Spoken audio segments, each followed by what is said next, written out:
ఇంకెవరైనా పంపించవచ్చు కదా అని కొన్ని సందర్భాల్లో యోహాను గారు మాట్లాడినట్లుగా మనం చూస్తూ ఉన్నాం.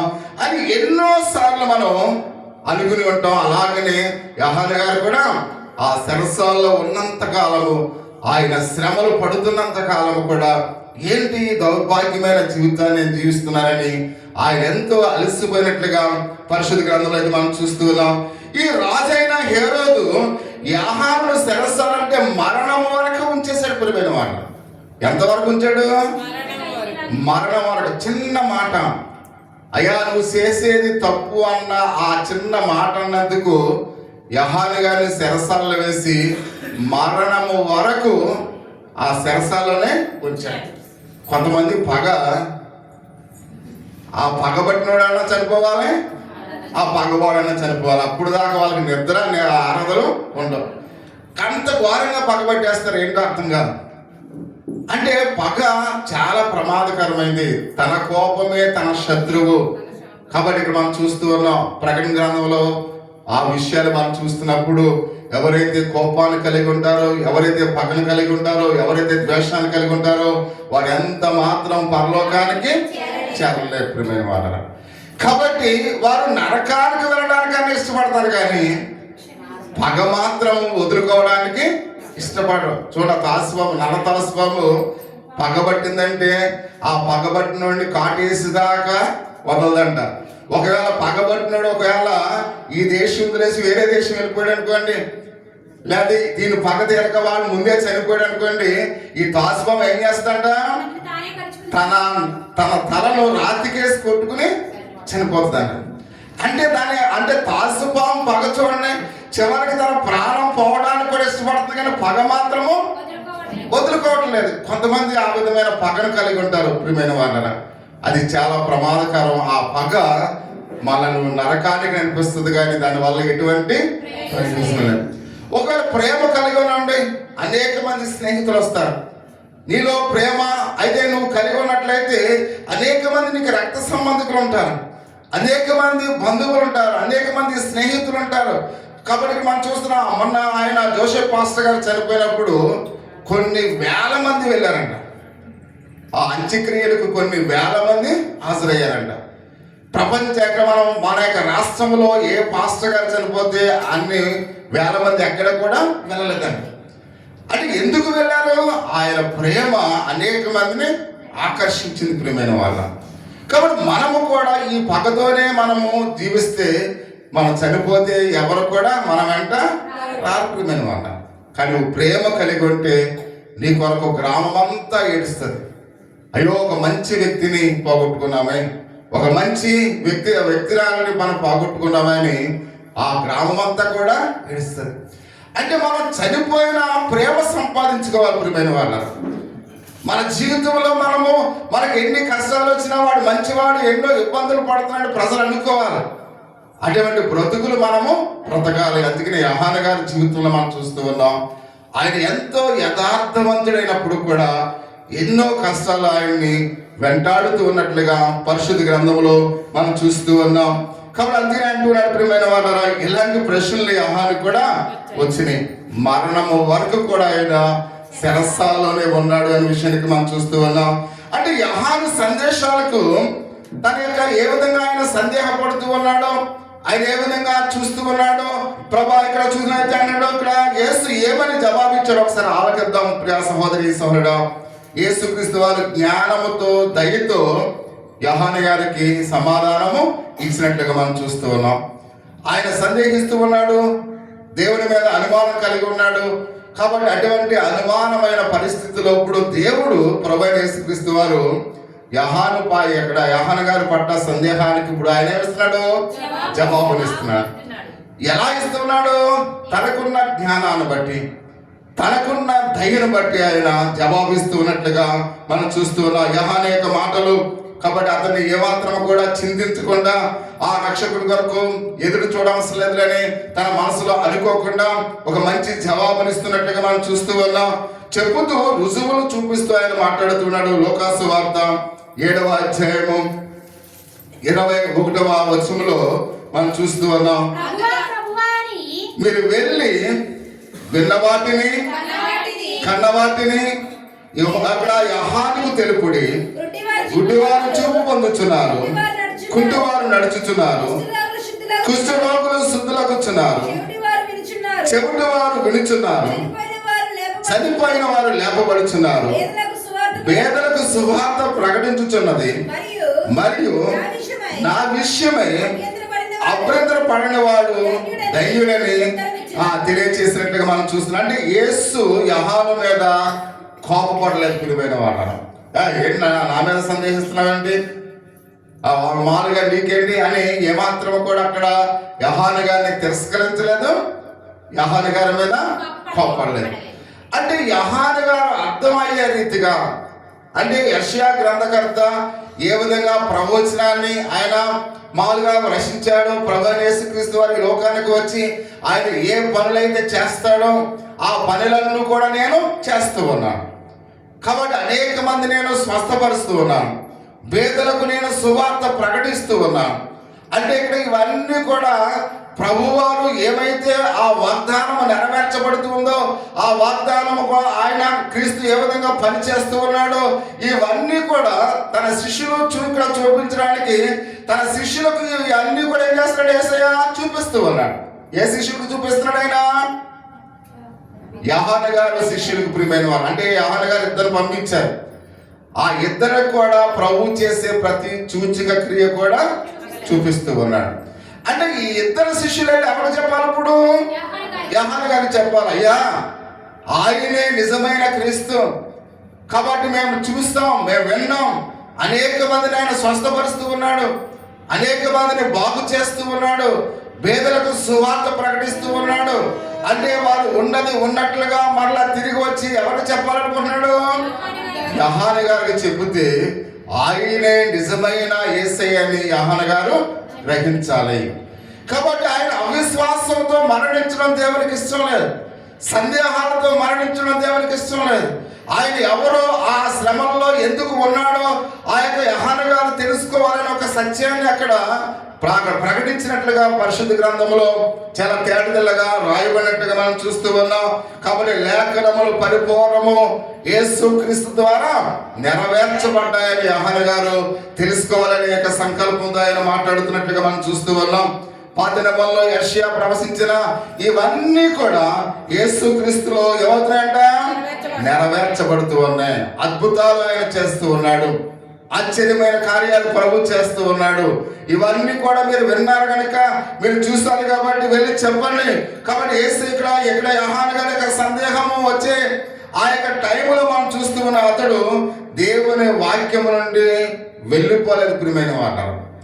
మనమైతే అలా సందేహించి మనం ఏం చేస్తాం? దేవుణ్ణి విడిచిపెట్టేస్తాం. ఒక సంవత్సరము చాలా మంది చాలా కష్టాలు వస్తున్నాయి అనుకోండి, నేను యేసయ్యని నమ్మను, నేను ఏం చేస్తారో ఈయన కాకుండా వేరే ఒకరిని చూసుకుంటానని చాలా మంది యేసుక్రీస్తు వారు సన్నిధానానికి వచ్చి ఆయన విడిచిపెట్టి మళ్ళా వేరొకరిని ఆరాధించే వారు కూడా చాలా మంది ఉన్నారు. అంటే వాళ్ళకున్న ఇబ్బందులను బట్టి, వారికున్న శ్రమలను బట్టి ఎవరు విడిచిపెడుతున్నారు? యేసయ్యని విడిచిపెడుతున్నారు చాలా మంది. కొంతమంది పాస్టర్ గారు కూడా, ఓ పాస్టర్ గారు మనం ఎప్పుడో మనం చూస్తాం, ఆయన పాస్టర్ గా చేస్తూ ఆ పాస్టర్ తరాన్ని విడిచిపెట్టి ఏమైనా ఇప్పుడు ఐదవుడుగా మారిపోయి వేరే కార్యక్రమాలు చేస్తూ ఉన్నాడు. అంటే సాధారణంగా వాళ్ళు ఎలా ఉన్నారు మన యొక్క జీవితాల్లో? మనం కూడా మనమైతే ఒక వారమో 2 వారాలు లేదా ఒక నెల 3 నెలలు ఏం చేస్తాం? కొన్ని సందర్భాల్లో దేవుని మందిరాన్ని విడిచి మానేస్తూ ఉంటాం. కానీ ఇక్కడ యోహాను గారు అలాంటి నిర్ణయాన్ని తీసుకోలేదు. కాబట్టి అన్ని కష్టాల్లో కూడా ఆయన దేవుని యొక్క వాక్యాన్ని లోబడిన వాడిగా ఉన్నాడు అనే విషయాన్ని పరిశుద్ధ గ్రంథంలో మనం చూస్తూ ఉన్నాం. అంటే తన కష్టాలను బట్టి సందేహించాడు కానీ యేసుక్రీస్తు వారిని ఏమాత్రం కూడా ఆయన విడిచిపెట్టలేదు అనే విషయాన్ని పరిశుద్ధ దేవునికి లేఖన భావంలో మనం చూస్తూ ఉన్నాం. గమనించండి, ఇక్కడ ఆయన సందేహానికి బదులు యేసుక్రీస్తు వారి కొరకు కనిపెట్టాడు ప్రియమైన వాళ్ళు. ఏం చేశారైనా అన్ని అపరాధాలు వచ్చినా కానీ, అన్ని కష్టాలు వచ్చినా కానీ ఎవరి కోసం ఎదురు చూస్తున్నాడు? యేసయ్య కొరకు ఎదురు చూస్తూ ఉన్నాడు. కాబట్టి మన జీవితాల్లో మనకు అనేకమైన సమస్యలు వచ్చినప్పుడు కూడా, అనేకమైన ఇబ్బందులు వచ్చినప్పుడు కూడా, అనేకమైన వ్యాధులతో మనం కృంగిపోతున్నప్పుడు కూడా మనం ఇంకా ఎవరి కోసం ఎదురు చూడాలి? యేసయ్య కొరకు ఎదురు చూడాలి ప్రియమైన వాళ్ళు. ఎందుకంటే ఆయన మాత్రమే మన సందేహాలని ఆయన తీసివేసేవాడు. ఆయన మాత్రమే అద్భుతాలు మన జీవితాల్లో చేసేవాడు ప్రియమైన వాళ్ళరా. ఆయన ద్వారా మాత్రమే మన సమస్తాన్ని కలిగిన వారమై ఉన్నాం. కానీ అందుకే ఆయన మనకు ఎన్ని ఇబ్బందులు వచ్చినప్పుడు కూడా మనం ఏమాత్రం కూడా వెనక వైపు చూడకుండా ప్రభు వైపు మనం ఏం చేయాలి, చూడవలసిన వారమైనట్టుగా మనం చూస్తూ ఉన్నాం. అందుకనే 6వ వాక్య భాగంలో మనం చూస్తూ ఉన్నాం, నా విషయమే అభ్యంతర పడని వాడు ధన్యుడు. ఎవరో యేసు క్రీస్తు వారి విషయంలో అభ్యంతర పడకూడదు ప్రియమైన వాళ్ళ. ఎన్ని కష్టాలు వచ్చినప్పుడు కూడా ఆయన్నే మనం వెంబడించే వారిగా ఉండాలి. ప్రభు అన్నాడు, నా నిమిత్తం ఎవరైతే అభ్యంతర పడరో వారు ధన్యులు. కాబట్టి మన యొక్క అంటే ధన్యుడు అనే పదము గ్రీక్ పదం, అది అదేంటి ఆశీర్వాదము. అంటే దేవుడి గురించి నువ్వు సందేహించకుండా ఉంటే, దేవుడు ఈ కార్యం నా జీవితంలో ఏంటి ఇలా చేశాడని ఆయన సందేహించకుండా ఉంటే నీవే ధన్యుడు. అంటే ఎన్ని ఇబ్బందులు వచ్చినా యేసుక్రీస్తు వారిని మనం ఏం చేయకూడదు, సందేహించే వారంగా ఉండకూడదు ప్రియమైన వారు. కొన్ని సందర్భాల్లో మనం ప్రేమించే వారిని కూడా మనం ఏం చేస్తుంటాం, సందేహిస్తూ ఉంటాం. కానీ మనం ఎప్పుడు కూడా మనం ప్రేమించే వారిని మనం ఏం చేయకూడదు, సందేహించకూడదు, అభ్యంతర పడకూడదు అనే విషయాన్ని పరిశుద్ధ గ్రంథంలో మనం చూస్తూ ఉన్నాం. కాబట్టి ఎందుకంటే మనం వారిని ప్రోత్సహించి మన యొక్క హృదయాల్లో కూడా ఆయన తీసుకువెళ్ళాలి ప్రియమైన వాళ్ళ.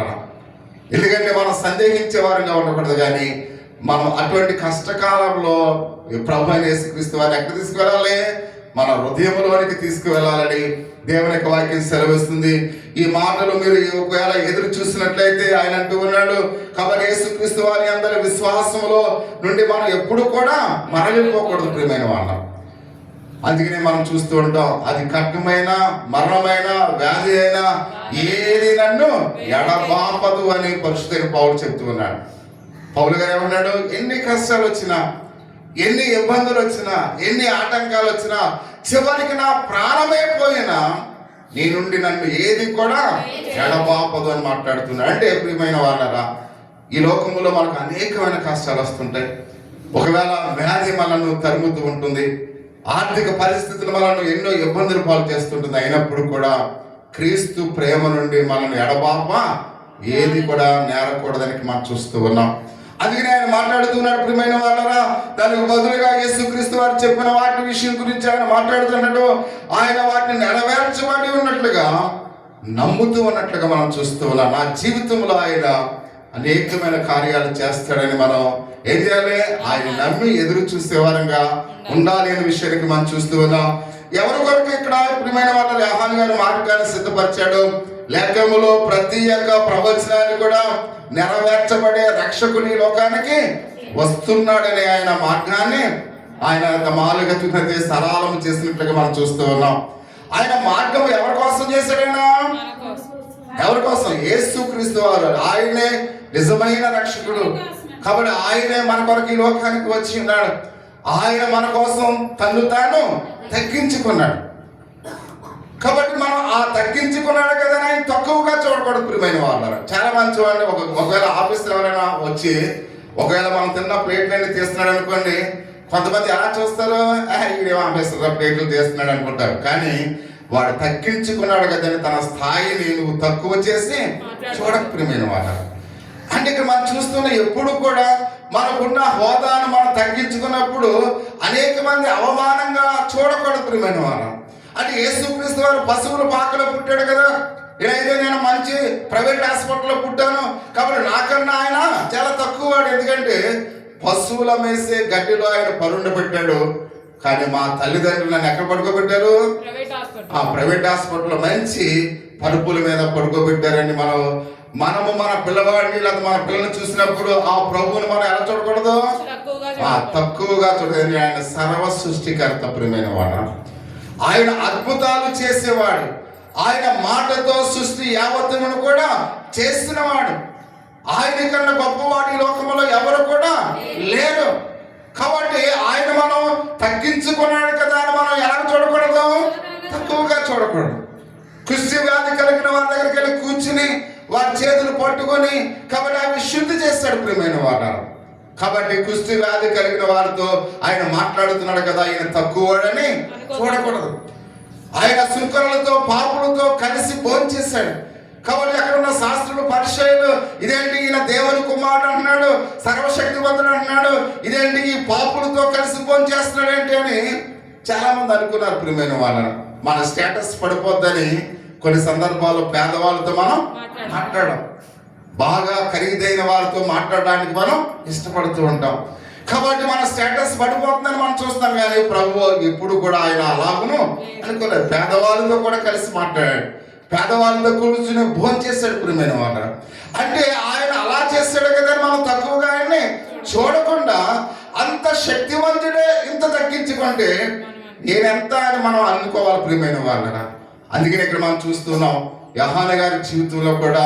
కాబట్టి మనం చూస్తున్నాం ప్రియమైన వాళ్ళరా. కాబట్టి అందుకనే తగ్గింపు యొక్క స్థితిని మనము కలిగి జీవించడానికి ప్రభు ఏం చేశాడు, తగ్గించుకున్నాడు. ఆ తగ్గింపులో ఆయన ప్రేమను చూడాలి. నేను కూడా అలాంటి తగ్గింపు స్థితిని నేను కూడా కలిగి ఉండాలి అనే విషయాన్ని మనం గమనించాలి. అందుకనే ప్రియ సహోదరి సహోదర, చివరి యొక్క మాట మనం చూస్తూ ఉన్నాం, రెండవ మాట. కాబట్టి రాజ్య మార్గము నిర్మించిన ప్రజలు ఇక్కడ మనం గమనించినట్లయితే వారిని ఏ విధంగా ప్రయోజనకరంగా ఉంటుందో, యోహాను ఎవరి కొరకు చేశాడో మనం చూస్తున్నాం. ఎలాంటి ప్రజల కొరకు ఆయన మార్గాన్ని సిద్ధపరిచి ఉన్నాడో అయితే మనం చూస్తూ ఉన్నాం. యేసు ప్రజల యొక్క హృదయంలోనికి వచ్చేలాగా ఆయన ఏం చేశాడు, మార్గాన్ని సరళం చేశాడు. అంటే ఆయన మన హృదయాల్లోనికి రావాలంటే మనలో ఉన్న పాప జీవితాన్ని మనం విడిచిపెట్టాలి. కాబట్టి ఆయన మన హృదయంలోనికి రావాలంటే మన జీవితంలో ఉన్న పాప చెడు ఆలోచనలన్నీ కూడా మనం తీసివేయాలి.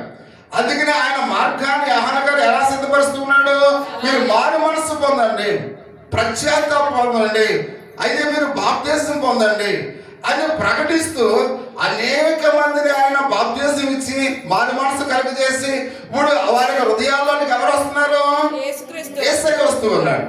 ఒకవేళ నువ్వు ప్రార్థనకు వెళుతున్నావు కానీ కాబట్టి నీలో మారు మనసు లేదనుకోండి, నీలో యేసయ్య వస్తాడా? నువ్వు ప్రార్థనకు వెళ్తున్నావు, నీలో బాప్తిసం లేదు, నీలోకి యేసయ్య వస్తాడా? రాడు. ప్రియమైన వాడు అంటే కాబట్టి నీలో ఆ మార్గము సిద్ధపరచాలంటే నువ్వు మారు మనసు పొందాలి, బాప్తిసం పొందాలి. అప్పుడే ప్రభు నీ హృదయంలోనికి ఆయన వస్తాడు. ఈ పని ఎవరు చేస్తున్నారు? యోహాను గారు చేస్తూ ఉన్నారు. కాబట్టి అందుకనే ఆయన మార్గాన్ని సిద్ధపరుస్తున్నాడు. ఏ ప్రజల కోసం చేస్తున్నాడు? ఎవరైతే పాప జీవితాన్ని దీవించారో, ఏ ప్రజలైతే ఈ లోకంలో నశించిపోవడానికి సిద్ధంగా ఉన్నారో వారందరినీ కూడా రక్షించడానికి ఇక్కడ యోహాను గారు ఏం చేస్తున్నాడు? మార్గము సరళం చేస్తూ ఉన్నాడు. ఇందాక చూస్తాం, ఎత్తైన గర్వం అనే కొండలను ఆయన సదును చేస్తూ ఉన్నాడు, సందేహం అనే పల్లాల్ని ఆయన సదును చేస్తూ ఉన్నాడు. అంటే మనలో ఉన్న అవిశ్వాసాన్ని తీసివేస్తూ ఉన్నాడు, మనలో ఉన్న పాప కార్యాలను తీసివేస్తూ ఉన్నాడు, మనలో ఉన్న ఆ యొక్క నిరుత్సాహాన్ని తీసివేసి కాబట్టి మనం పరిశుద్ధమైన మార్గాన్ని ఆయన ఏం చేస్తున్నాడు, సరళం చేసి సిద్ధపరుస్తూ ఉన్నట్లుగా పరిశుద్ధ గ్రంథంలో అయితే